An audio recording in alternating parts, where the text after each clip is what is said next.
So, Gabby, the Washington Capitals had their dads and mentors trip. Was nice seeing Bob Lindgren, Charlie Lindgren's dad, interviewed by Al Koken on Sunday as the skate sharpener was buzzing in the background as well. Ambient sound, we like to call that in the industry. Now, when I think about fathers' trips and mentors' trips and dads, I think of you these days. You know why that is? Oh, because I'm a dad? Well, you're a dad. I'm a dad. Many of our listeners / viewers are fathers as well. But you were part of a pretty unique father's trip once upon a time where there was actually a, dare I say, brawl, at least a fitt, involving one of the fathers on a parents' trip. It was a brawl? It was a brawl. Yeah, it was the craziest thing I've ever seen, to be honest. Had been on a few. So I was in Anaheim, and where the fathers are coming. So we go to San Jose, and I don't know if it was the last day of the trip or the first day of the trip, but I mean, it's a nice hotel, but you know, we all have dinner, and then the players go their separate rooms, and the dads usually all go to the bar, have a few, and share some old stories about the kids, right? So everything is fine. And the next morning I wake up and I go down because I'm an early bird, and our team services guy goes like this with his finger. Come here, Bruce, I got something to tell you. And so I go, okay, what happened? He says, I caught this on video last night because team services guy always has to stay with the group to make sure everything's okay. And he sits there, and I'm watching. If anybody has ever seen a Western in a saloon when they start fighting. Were they chairs smashing over people's heads? All you see, it was crazy. It was, you see a push and then a push, and then one of the other dads comes over and just levels the guy, and then that guy's group stands up. All the fathers come, and they're throwing haymakers left and right. It was Matt Pileski's dad, Nate Thompson's dad, they're all in it. Like, I mean, and I'm watching this video, and I'm going, oh my God. I was waiting. The only thing I was waiting for when I'm watching this fight, I'm going, oh, tell me some parent didn't phone their kids, and up come the cavalry's coming, and all the players start coming in. That would have been the coup de grace. That would have been the topper. Yeah. That didn't happen, but I'm going, oh my God, how are the dads gonna feel? Like, all the kids are gonna know. You're walking around, not one of them wanted to make eye contact with me. They're just sheepishly, like, I mean, I'm sitting there going, in the pregame meeting, boys, control your fathers on this trip. I mean, it's usually the other way around, but the fathers were out of control. Now, did that bring an end to the fathers trip in Anaheim? It did. It did so. For a few years, at least, we didn't have it. But that was the second year I was there, and they didn't have it for the third and fourth or fifth year that I was there. So, I mean, it was done. It was done. And after that, they had mothers trips because the fathers had bad boys. Bring on the moms. And welcome to the program. The Hockey Lifers, brought to you by PenFed Credit Union. Great rates for everyone.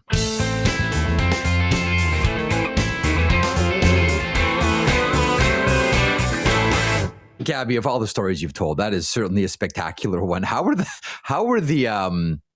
players after? Like, how were the players that morning? Well, if you can picture a parent who's embarrassed about their kids, say the kid did something wrong at school, and he's got to go in, and he's got his head down, and I'm gonna have to do this, I'm gonna have to do that. Man, we now got to get him some help. When I'm addressing the players that day, I'm going, boys, what the F is going on here with your parents? And every one of them had their head down going, yeah, I'm sorry about my dad. I'm sorry. I'll have a talk with him. Don't worry. I'll talk to him later. He's not allowed to leave the room today. Stuff like that. It's awesome. Coming up on the program today, speaking of dads, she is a second-generation hockey player. Her father actually played against Bruce back in the OHL in the early 70s. Hayley Scamurra, Montreal Victoire of the PWHL. Game coming up on Sunday the 18th at Capital One Arena against the New York Sirens. Now, her dad is Pete Scamurra, who played with the Peterborough Petes against you and your Toronto Marlies. Really quickly, before we get into the news of the day, just to tee up Hayley coming up a little bit later on, what do you remember from Pete Scamurra? Well, he was part of a fabulous team in Peterborough, and we played them in the OHL finals, and we won in 7 games.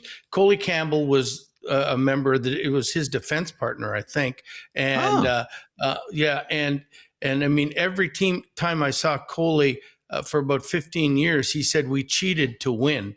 And like, because just a quick, how we won was, it was in Maple Leaf Gardens in front of 16,000 people, Game 7 in the OHL finals, and we scored on a penalty shot with a minute to go in the game. So Coley was always adamant that we didn't deserve the penalty shot, and the referee was, of all guys telling me the referee was biased, it's Coley who's in charge of all the referees, right? So, and Pete Scamurra was a big left-handed defenseman that played on that team, and it was just a great rivalry. And anytime I think of hockey, I think of the Peterborough Petes versus the Toronto Marlies back in 1973. That's awesome. Hayley Scamurra of the Montreal Victoire of the PWHL will join us here in a few minutes.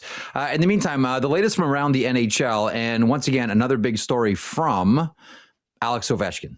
Despite the loss against the Nashville Predators, Alex Ovechkin making headlines, hits 20 goals again for the 21st time in his career.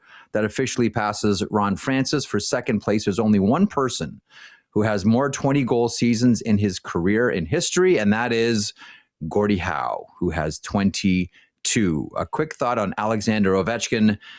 Not slowing down, Gabby. Not slowing down. No, Mr. Consistency year to year. I mean, and here's the thing.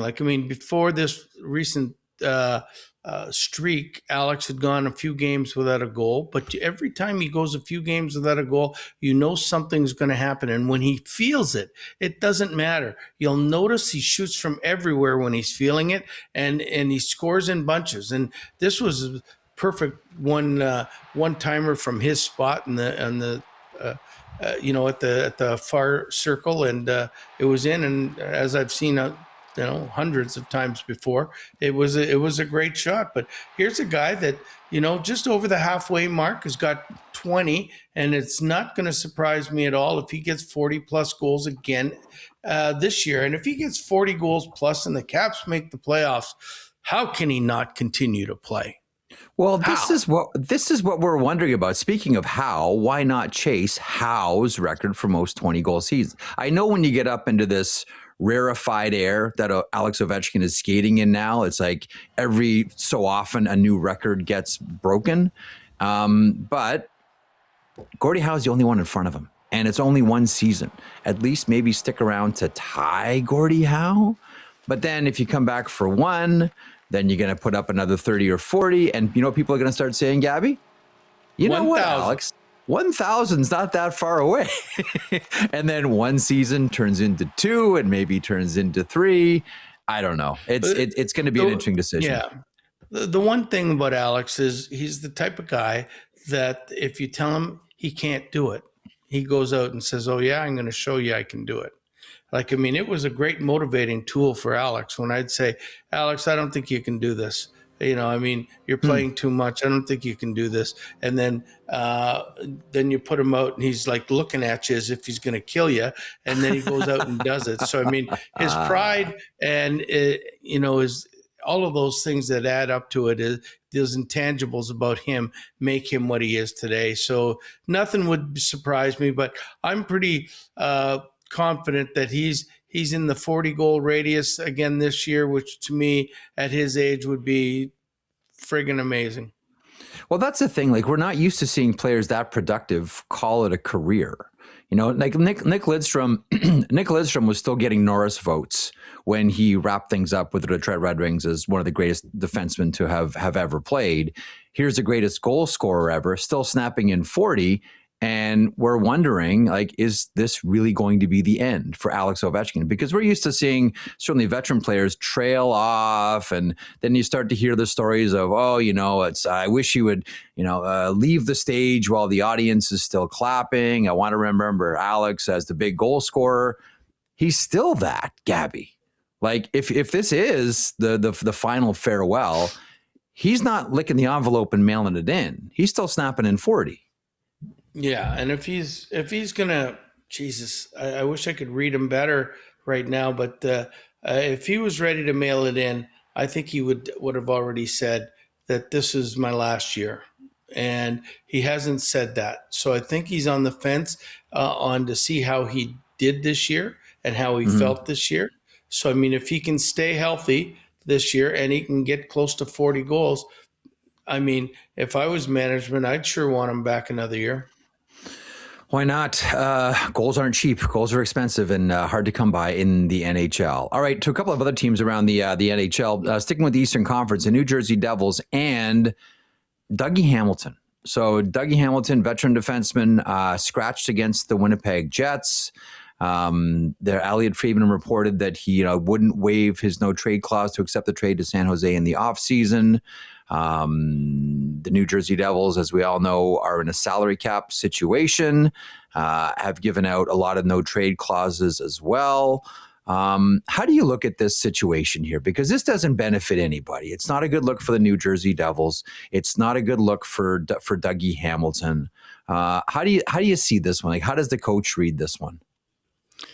Well, what the coach, and Dougie Hamilton, let's face it, has not played well.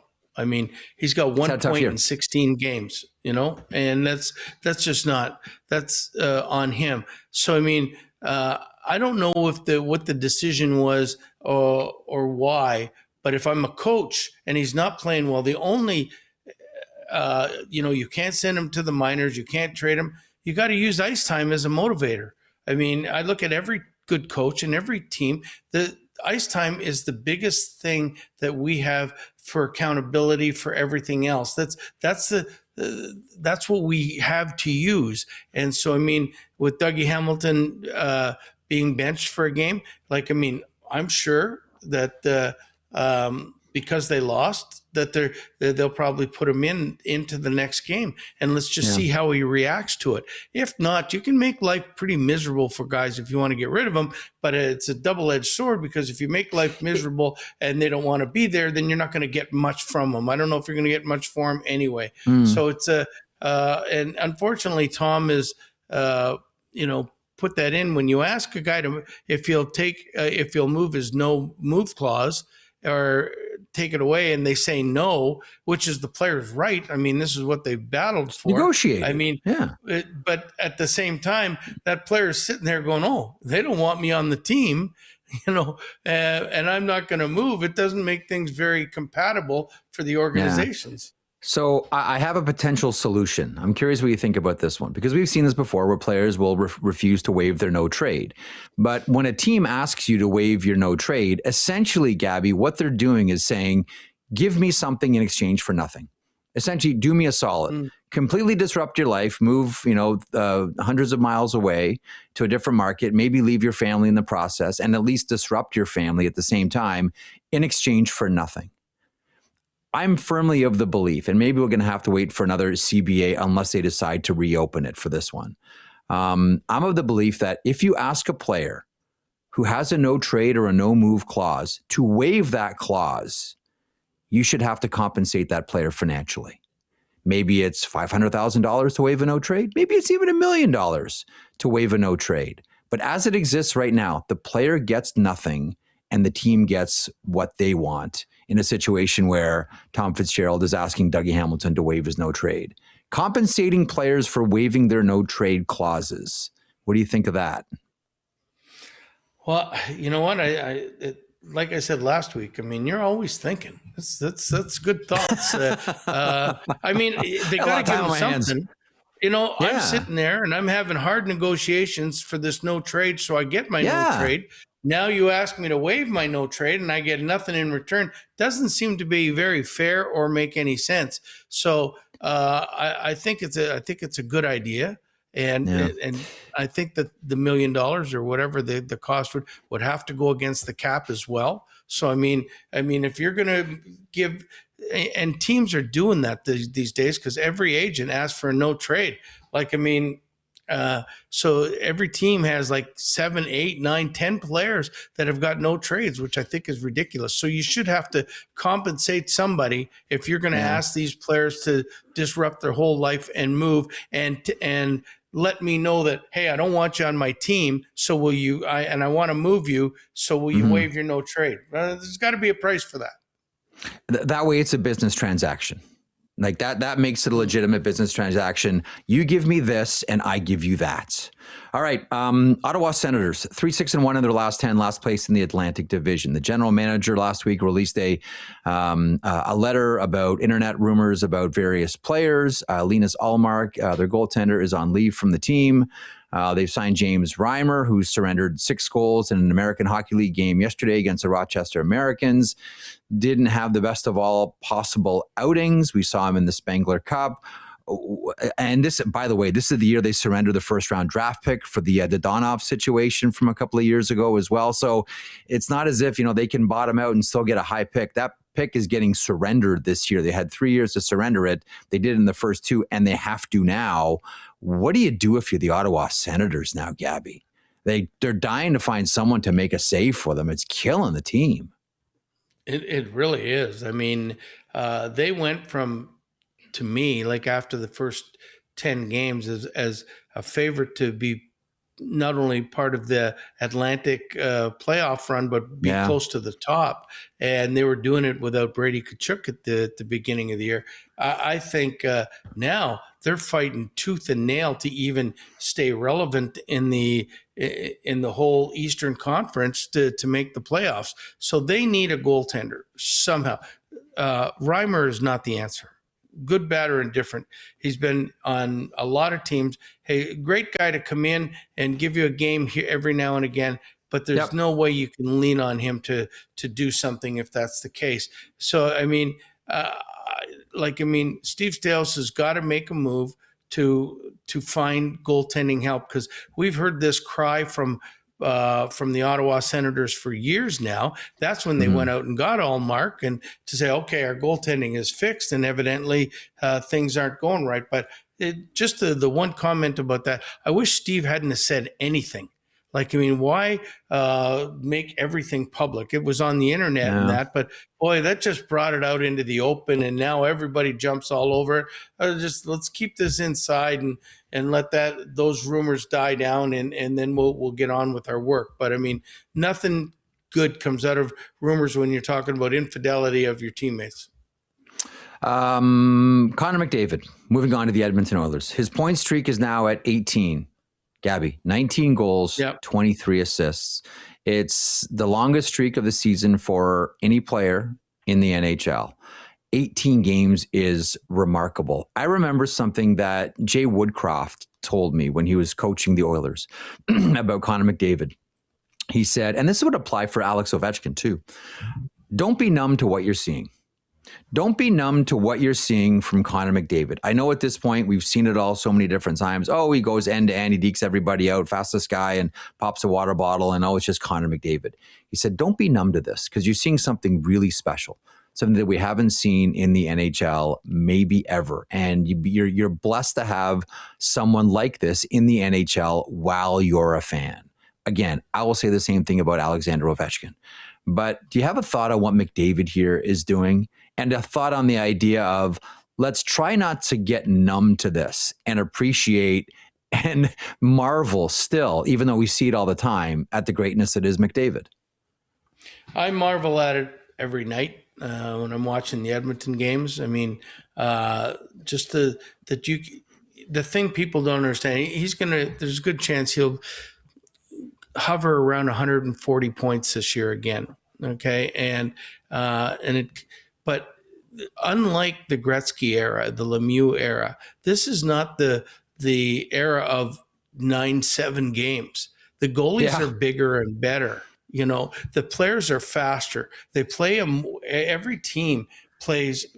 It's about defense first. So for him to do that, and every team knows that when you play Connor McDavid, your whole game plan is focused on him and Draisaitl, and more Connor than Draisaitl. So it's like I remember when the Dodgers played the Yankees in the World Series in the 70s, and Lasorda said, "I don't care what happens, Reggie Jackson's not going to beat us. We'll walk him every time." I mean, which didn't happen, but I mean, the whole point is every coach says the same thing about McDavid. We're going to send one guy's going to be on him all day. You got to play above him. We're going to send two guys to attack him all the time. And he's still doing these remarkable things. His talent is unimaginable. I mean, it's just the only person that can stop him is him if he's not feeling up to it that night. But when he's on, and when we talk about Edmonton being in the finals the last 2 years, listen, let's call a spade a spade. If it's not for Connor McDavid, they're lucky to be past the first round every year. So, I mean, he's that good a player. I marvel at just watching him. As a former centerman, I can't even believe what he does. And it's so great. And the game of hockey is blessed for having him. One of the big differences is the back checking, right? I mean, Gabby, when you played, I can remember, wingers, back checking wingers, they only had one job: make sure the trailing defensemen don't get in front of them. That was it. That was your job. I thought you were going to say, I remember when you played, I never seen you backjack. That's what I thought you were going to say. No, the Maple Leafs had to hire a crane and pick you up from the offensive zone and put you into the defensive zone, Gabby. Exactly. I was going, where am I? Where am I? What can I do? No. And if you look at all neutral zones, by the way, are like a 1-4, a 1-3-1, 1-2-2. They all play back. Nobody's aggressive in the offensive zone anymore. So, I mean, it's so much harder to score, and yet Connor McDavid continues to do what he does. It's pretty amazing. It's amazing. Speaking of amazing things, the Tampa Bay Lightning have now won 9 games in a row. A long time ago, I gave up betting against the Tampa Bay Lightning, because the minute you start to say, you know what, they're on the shady side of the mountain here, we're starting to see the end of the Tampa Bay Lightning, they do something like rip off 9 games in a row, and Nikita Kucherov finds himself top 5 in scoring. You have a thought on John Cooper's team right now? Listen, I called for them to win the cup at the beginning of the year, but that I keep saying that because they're doing so well, so people know that I called them that. But you know what? John Cooper's teams are always ready, always prepared, and when let's face it, they don't have Hedman, they don't have McDonough, they haven't had these guys for a long time. And so what do? They find a guy and they make Darren Radish the new superstar of the NHL. Vasilevsky is back to being Vasilevsky. I mean, Braden Point was you look what they're doing, and Braden Point was having a horrible year until the Olympic team was announced. Then he's back. Now he's back. Yeah. So, I mean, he hasn't even begun, or he's just beginning to play the way he's capable of playing. So, I mean, I still marvel at the fact that they got Hagel for the 25th draft choice. It's just stupid stuff. They've had smart GMs. They've had a great owner, and they believe in what they're doing, and they don't panic. And John Cooper, should win Coach of the Year. He's the best coach. He's been the best coach for 15 years now. So, I mean, I believe all of those things add up to Tampa being the team that's going to come out number 1 in the Atlantic, and probably number 1 in the East. I think that's the way I'm looking at them right now. Impressive team. And we'll see about the Florida Panthers, defending Stanley Cup champions, who, geez, I don't know. You start to look at the math and you look at the teams ahead, and we keep saying, Florida's going to be fine. Florida's going to be fine. I don't know if Florida's going to be fine, Gabby. It's starting to get dicey to me for them right now.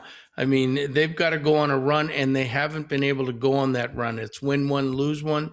Yeah. And to me, they got to put something together because there's a lot of teams. It's not like game 10 anymore when we're saying, oh, they'll be okay. I mean, we're getting into game 50, coming up to the game 45, 46, 47. And they got to put a pretty good run together. It's been a bunny hop season. Win 2, lose 3, win 2, lose 4, win 5, lose 3. Like that's what it seemed like for the Florida Panthers. Okay, last one for you, and this is someone we talked about not too long ago here on the program. Sergei Fedorov and the Detroit Red Wings. The jersey retirement Monday against the Carolina Hurricanes. That is no coincidence, and we all remember the offer sheet saga between Karmanos and Illich, CompuWare versus Little Caesars, all the different sidebar stories that went along with it. Nonetheless, number 91 finds its way into the rafters in Detroit, to which Bruce Boudreau says what about Sergei Fedorov? Well, first of all, I loved him, and I got him at 39 years old, and I still got his jersey. I stole his jersey from that first year. Stole his jersey? I said, you're not getting this. I'm taking it. And so I took his jersey and got it hung up, and he's not getting it back. But anyway, you know what? The way that went down was pretty quickly. Like George McPhee came up to me before the trade deadline that year, and he said, listen, what do you think we need to be really, to get us over the hop? And I said, well, we need a second line center behind Nicky. We don't have one. We're putting a lot of guys in there, but I mean, somebody that could play with Semin and Fleischman. And he comes down and he says, well, I made a trade. And he says, I got this guy Fedorov. You think that'll work for you? And I was over the moon. I know he was old, but he was a perfect fit for our team because we had all these Russians on the team, and he was like their mentor and that. And when things got tough, I put him on defense. He was that good. He could play everywhere. And you know what? He was calm. I could talk to him. He understood the game. And since you get to know him, you go back and look at the highlights of how smooth the skater he was and how he did things. Phenomenal. He was a true pro and one of the greatest players I've seen and been able to coach, even at the advanced age that he was at. Put up big points, was always in the conversation for Selke Trophy as well. You mentioned, you got him at 39, a lot of Russians on the Washington Capitals at that point, and here comes the mentor. Like, what was the main effect you saw of Fedorov in the room on the ice with your team? Like, was there one player who really got it more than anybody else? Well, Alex would listen to him all the time, no matter what, Ovi didn't have too many peers, but at that time, Fedorov was a guy in Russia and here that, was a hero of Alex's. And so, he would look up to him and if Feds went up and said, Alex, settle down, calm down, or he would listen to him, and then he'd go over to Kozlov, and then, he'd go and he'd sit down with Semin and try to control Semin a little bit. So, he was the mentor, yet the hockey player. And for the fans listening out there, I'll never forget the goal he scored Game 7 against the Rangers in overtime. Or not in overtime, but it was 4 minutes to go. And when he came down the ice and scored the goal, I'd never heard since then or after then a building so loud for the next 4 minutes. I watched that highlight maybe once every 2 months because it just sends shivers up my spine watching him do that. So it was pretty awesome. Congratulations to Sergei Fedorov and the Detroit Red Wings. All right. Time for Hey Gabby. This one's an interesting one. I'm curious to see where you go on this one. Okay. So Mantis Toboggan submits this one. Use the hashtag to get in on the conversation with Bruce Boudreau. Hey Gabby. Thoughts on diving and growing embellishment? Is the league looking to crack down on it? I know the league hates it. It's a really bad look for the sport. I get it. But I always look at it like there's a fine line between trying to draw a penalty and diving. And I don't know, I can't define it. other than I know it when I see it. It's kind of like trying to describe jazz music. I can't use the words to describe it, but I know it when I hear it. You look at diving, I can't describe it, but I know it when I see it. Your thoughts? Well, you know what? There's a difference between drawing a penalty that you try to do. Like, I mean, I think it's an art form, drawing a penalty. Diving drives me friggin' up a wall. I almost go over the top on the referees, and the reason is there's a lot of diving and the referees don't call it, but if there's diving and a penalty, they call both. If you want to stop diving and you want to stop embellishment, call it as a penalty on its own, not with something else. That's what I've always gone and told them. So, I mean, if your guy hooks and he makes it look like it's much more of a hook than it is, the referee's already, so then he'll give him an embellishment call. I want him to, if it's not a hook and the guy still dives and I want that called. And then if he's on a list and if he does it 3 times, he gets a game misconduct. And I think that would stop it. The other thing, and it's understandable a little bit, but it still drives me nuts.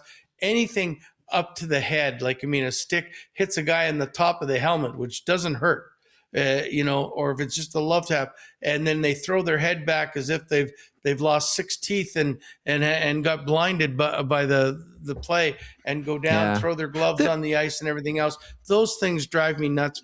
And it drives me nuts because when I was growing up, and I think I told the story about Mark Howe and Gordie Howe and everything. Yes. It was a badge of honor. It was a badge of honor to be tougher than this and not to do that. But it's become now such in every game trying to draw penalties. If somebody comes up and the stick is waved around, to throw your head back and if you do get hit in the mouth, you look and you try to bite your lip to create blood and stuff like that. It's crazy.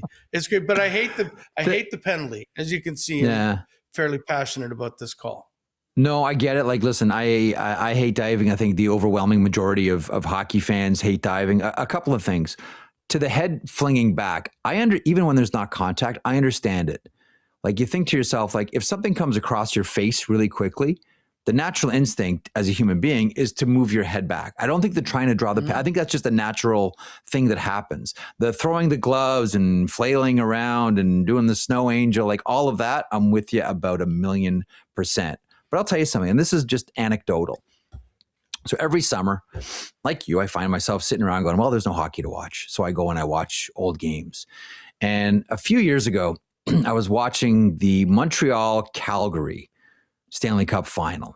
This would have been 89. And I'm watching the neutral zone. And guys are getting like slashed and chopped and hooked.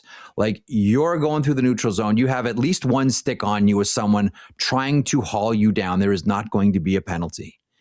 And all I can think about is, in today's day and age, you're going through the neutral zone and you feel a stick on your hip. What do?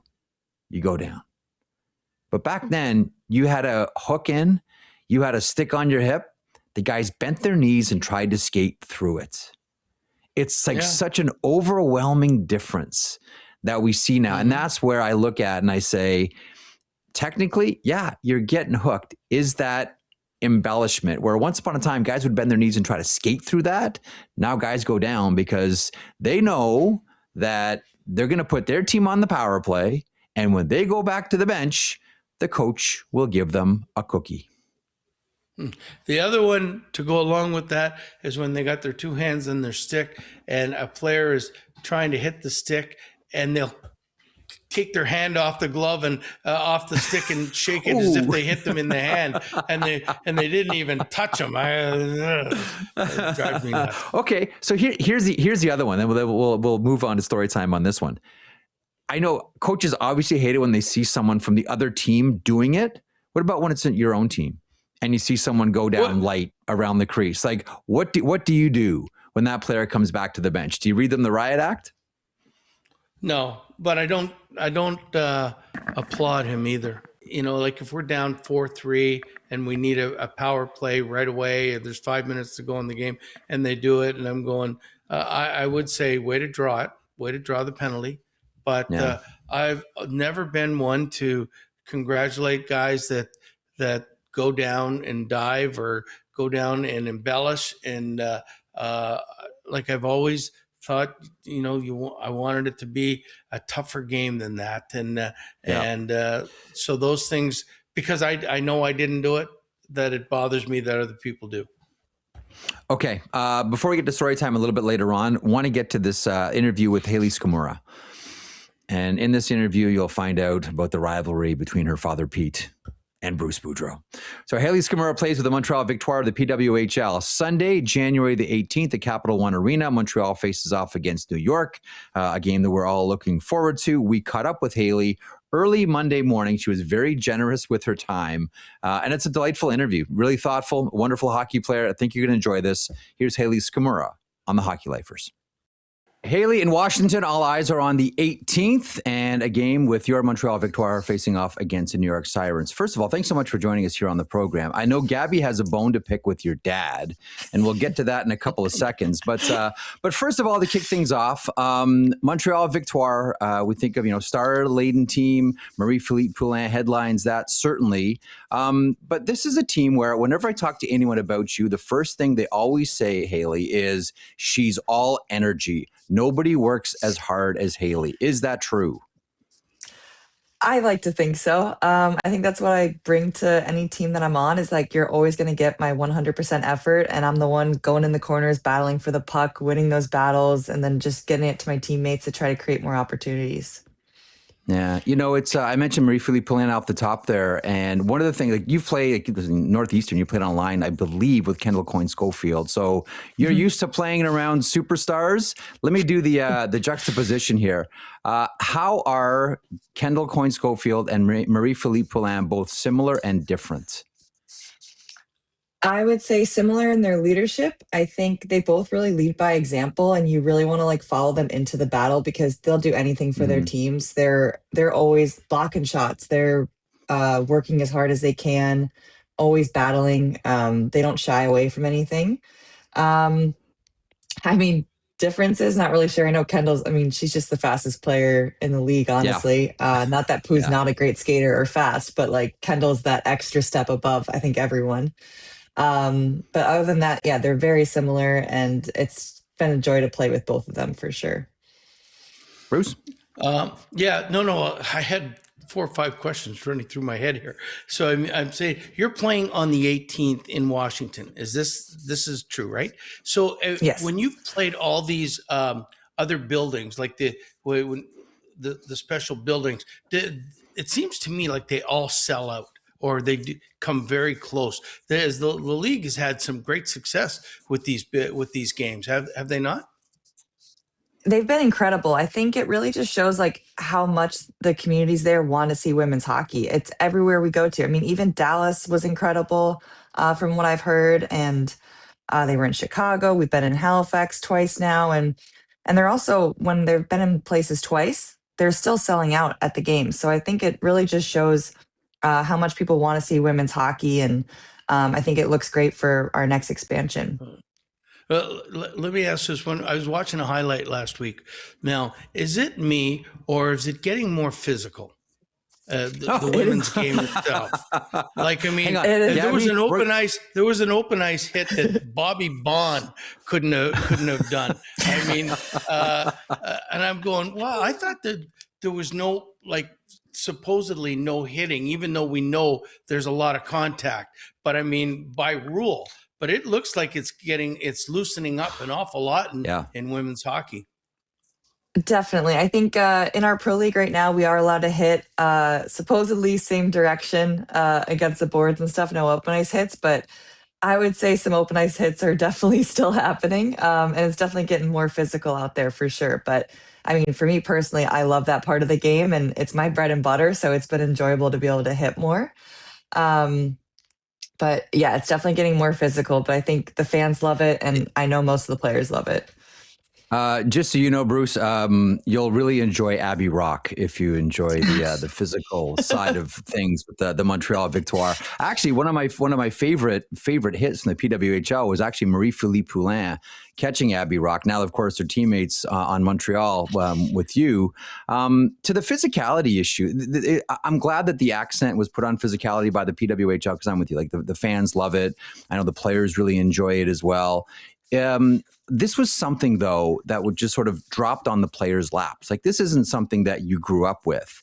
Has it been a tough adjustment? I mean, all of a sudden just dropping, okay, now we're going to do full body contact, go. Like, has it been a difficult adjustment? Actually, not just learning how to hit, but how to receive hits as well. You're right on with that. I think that's we've had hitting coaches kind of come in at different times. I know when I was with Ottawa, we had a hitting coach come in and they said kind of the biggest thing is learning how to take a hit because none of us had really experienced that. And you know, some of us played boys hockey, but like for me, I only did 1 year of hitting and I was 13 years old. So obviously haven't really dealt with that in a while. And it's definitely a learning curve. I think sometimes there's also some passes we've made in the past that would be okay before there was hitting. So I think doing the, you know, no hospital passes and things like that. Yeah, exactly. Yeah. And then for me personally, I always had to be careful about hitting because I would always get a penalty because I was usually the bigger player. So in that sense, it's learning to let go of the reins and hit more and kind of remember that you can do that. But I think now being, you know, year 3, I've gotten a lot more comfortable with it and more used to it for sure. But it has been a learning curve, most definitely. Well, I mean, being one of the bigger females on the team, you get it honestly because your dad was a big, rugged defenseman that here we go. Pissed me off more often Here than we not. go. I just want you to know that.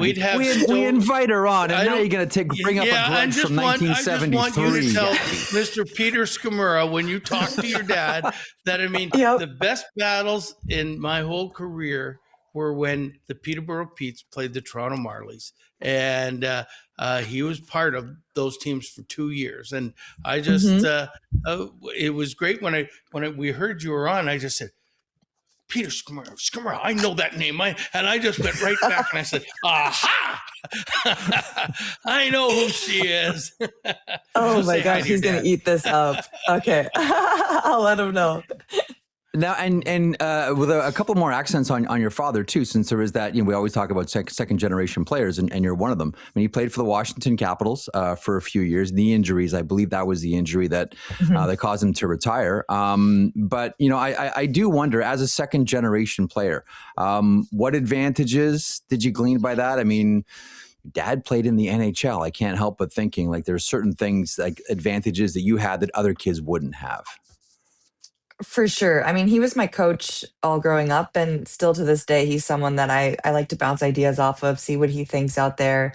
I mean, I account a lot of my hockey IQ and my work ethic to him. He was someone who always pushed me to always try my hardest and give my best. And I think that's one of my best qualities as a player. And it's definitely an influence of him for sure. Were you an ODR kid? Oh yeah, he had a backyard rink for us, you know, just like little plywood around the rink with the plastic, and he was dedicated to making sure that was ready for us all winter. He'd be out there at like 3 a.m, watering it, shoveling it, whatever needed to be done. So we had that ice, and those were the best memories too. Like we had all the kids over from our team, and our dining room became a locker room, and we just had the best times out there. It was so much fun. Those are the best times. Did he ever put lights out there for night hockey for you guys? Absolutely. Yeah, we had the floodlights on our deck. Yeah. When the parents could get the floodlights out, that was the rink everybody went to because you knew you could play all night there. So that was pretty cool. Yeah, we always took our ice time seriously out there. International hockey. Yes. Are we getting to there yet? Yeah, let's do it. I want to know how excited you are about the upcoming Olympics and everything. I am like beyond thrilled, to be honest. It's going to be my second time, but first time where like family and friends can actually go. So that was a big motivating factor for me to make this second Olympic team, is I really wanted to be able to celebrate that with my family and friends, because I think that was the that was the toughest part, I think, about the Beijing Olympics was not having them there with me to share in the experience and celebrate with them. And I just think it'll make it feel even more real this time around. And I'm just incredibly excited and honored to be able to put on that US sweater. And I think we have an incredible team going over there. We're all feeling really good and just really excited for the opportunity. Well, you've dusted Canada in the rivalry series. Like you have everybody, here in Canada where I live, just nervous about this now. All of a sudden, like the U.S. team just stomped the Canadian squad. Are you following the day-to-day updates and saga about the ice quality and the arena in Milan? Like, are you like refreshing social media nonstop to find out what's happening with the ice? You know what? I think I've tried to just let it go. I think sometimes it gets a little blown out of proportion. I think the ice will be fine. I think it'll be ready by the time we get there. Try not to think too much about it. It's out of my control a little bit. And yeah, sometimes I think it maybe is blown out of proportion a little bit. I think we'll all adjust to it fine. All ice dimensions are different anywhere you go, honestly. So we'll just be ready to go, whatever it looks like.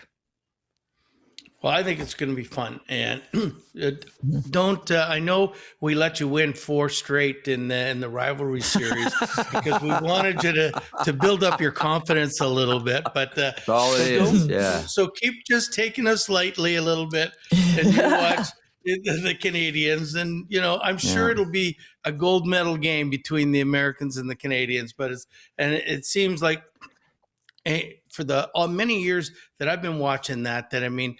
Boy, you guys go at it tooth and nail. The rivalry must be as true as everybody says and intense as everybody says. So, I mean, it's must-see TV to me when you guys are playing each other. Yeah, absolutely. And I think, it's the Olympics. It's a different beast. I don't think the rivalry series is really any indication of what it's going to look like at the Olympic level. I think everyone's going to be on their A game and ready to go. It's going to be a battle out there. We're not expecting anything light. And from the other countries as well, they've all gotten better and they're all going to be extra hungry to medal. So we just have to be at our best. And as long as we're playing connected and at our best, I think we'll do well out there. We focus so much on Canada, USA specifically, but there are now we're starting to see from the root to the fruit, other countries. And I think of Finland right away as one of the next premier countries in women's hockey. Who else should we be aware of? Because again, we focus so much on this intense rivalry over the border. Who else internationally should we pay attention to? Finland for sure. I think Czech. They're really physical and they're always hard to play against. And they've got great goaltending as well. And I think in the other group, there's Sweden. I mean, Germany's really good. They have a great goaltender as well, who's also our goalie here in Montreal. And like I said, I think with the Olympic spirit and everyone's going to be extra excited and amped, I think everyone's going to be bringing their A game for sure. Hey, the scheduling on that, pardon my ignorance, but is like the women's, they play for their medal not at the same time as the men. Is it at different weeks? I'm just thinking of the availability of the ice all the time here. So I assume one goes first and then the other group starts. Yeah. So for the women, we start earlier. I think our first game is February 5th, I believe.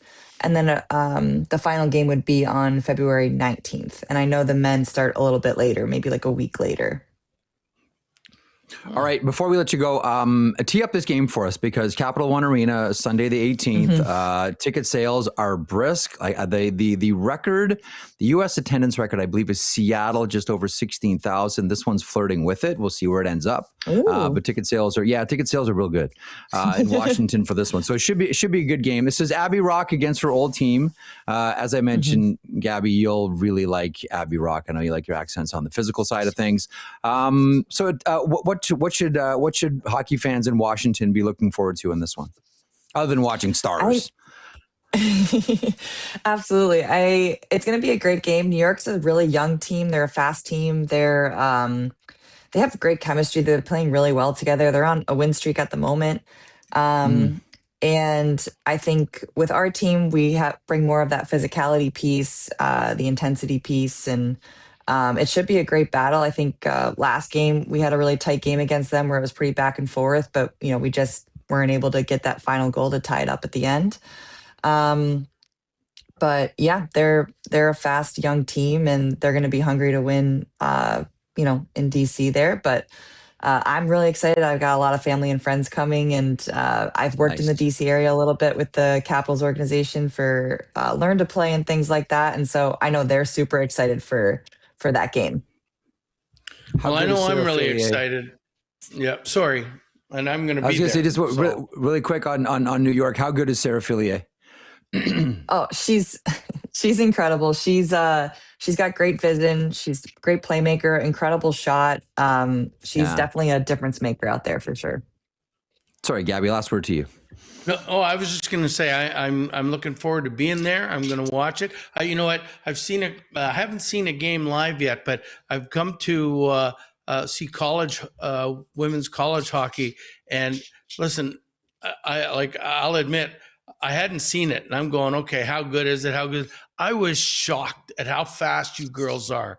And how you can shoot the puck and everything else. And I was taken back right off the bat. I was your typical, I played in the NHL. What can the women do, right? But when you see them, you guys are awesome. I think the people in Washington will be so pleasantly surprised. If you haven't gone to a game, make it must-see TV, because these girls are good. And I'm looking forward to meeting you and seeing you there. If I can jump in on that, if I can jump in and just sort of tag something at the end there. The thing about and I've been to a number of PWHL games, honestly, Bruce, the vibe of the game is completely different. Mm-hmm. It's a really cool event. It's a really cool, there's an element of sort of celebration around every single game. I don't know if you can feel that on the ice when you play, but I remember the first PWHL game that I went to, I was like, the vibe in this arena is completely different than any other game I've ever been to. And you say you can feel that?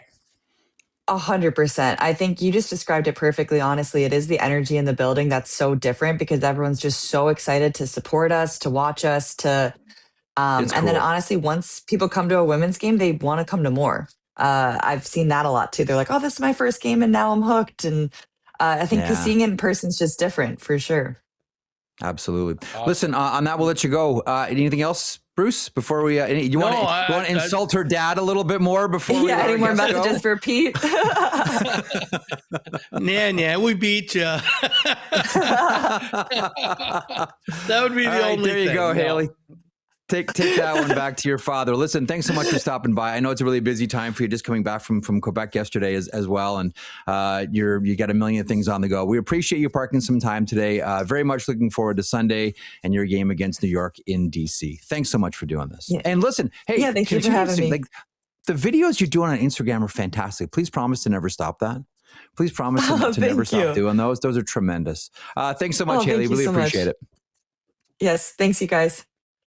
I want to thank Hayley Scamurra for making herself available, and the PWHL's Montreal Victoire as well for making Hayley available for our program today. And again, eyes on Sunday, Montreal facing off against New York at Capital One Arena.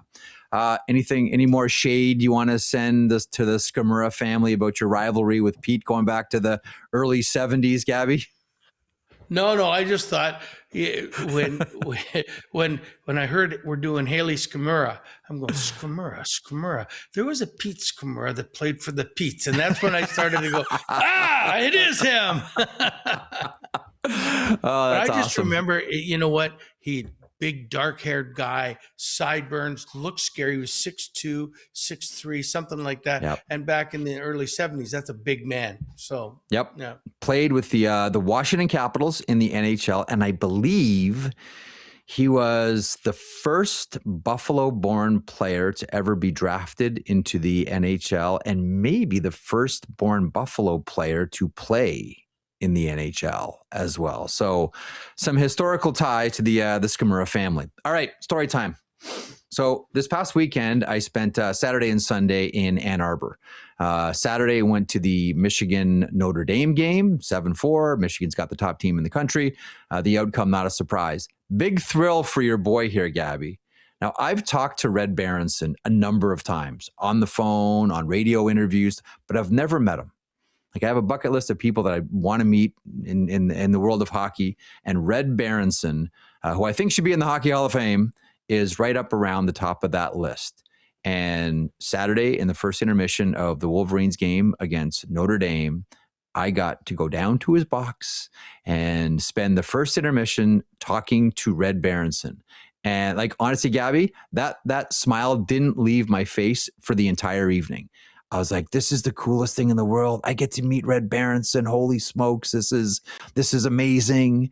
And we talked a lot about Glenn Hall, and I offered my condolences at the passing of his former goaltender with the St. Louis Blues, and it was a delight. And we talked about his 6 goals against the Philadelphia Flyers, and should have been 7 because he also hit a crossbar. Story time with Gabby today. I want to revolve around Red Berenson. When you hear that name, what goes through your mind? Well, for me, here's a guy that Sam Pollock in Montreal was just another genius move where he'd keep Red Berenson, who was a really good player, on the he wouldn't let him play top line minutes. He was third, fourth line center and everything, but he was a really great player. But then he'd trade him for an onslaught of people and great players. And then when he goes to other teams, you could actually see how good he was. But when I think of Red Berenson, I think of the Michigan Wolverines and his tenure, that it was almost him bringing college hockey up to where it is today, I think. And I don't know how many years he was coaching there, but I mean, he was, when you thought of college hockey when I was growing up, you thought of Red Berenson. You did. A wonderful man. And that was a big thrill for me. All right. Washington Capitals this week. 3 games, all at Capital One Arena. Tuesday, they face off against the Montreal Canadiens. Thursday, Macklin Celebrini's in town, Gabby, and the San Jose Sharks. You have a quick thought on Celebrini? Like, if we're voting for the Hart Trophy right now, with all due respect to Connor and what he's doing, and Nathan McKinnon, Macklin Celebrini's the guy. He is dragging this team into the playoffs, Gabby. He is. Listen, for the first time in many years, he's the young guy that I can't stop watching. I'm watching last night, and I'm going, look how fast he is. Look how he gets away with that shot. He made a play last week that, to me, was still, I've never seen it before. It was on a 2-on-2, and he turned around when he didn't have the puck to get the puck on his forehand so he could do a spinorama in one motion around the defenseman, and he went in and scored. I think this guy is amazing. I think in 20 years, we're going to be talking about him like we talk about Crosby. To me, he's the next generation superstar that's gonna carry the flag of the NHL, and I just can't say enough. And as far as the Hart goes, to me, if they make the playoffs, automatically he's in the Hart. He's in the final 3, whether he wins it or not. I don't know. If Colorado keeps going the way they're going, it's pretty hard not to give Nate McKinnon it, but he's right there. So Caps fans get a chance to watch Macklin Celebrini up close and personal on Thursday. Saturday, the defending Stanley Cup champion Florida Panthers, who we talked about earlier, Gabby, are in town as well. Old Southeast Division matchup. Florida Panthers facing off against the Washington Capitals. I want to thank Hayley Scamurra for stopping by the program today. I want to thank you for watching, you for listening as well. Appreciate the downloads, appreciate the likes, appreciate the interaction. To talk to Bruce, get in a question, use the hashtag HeyGabby. Thanks for joining us. We'll talk to you in 7 days here on The Hockey Lifers.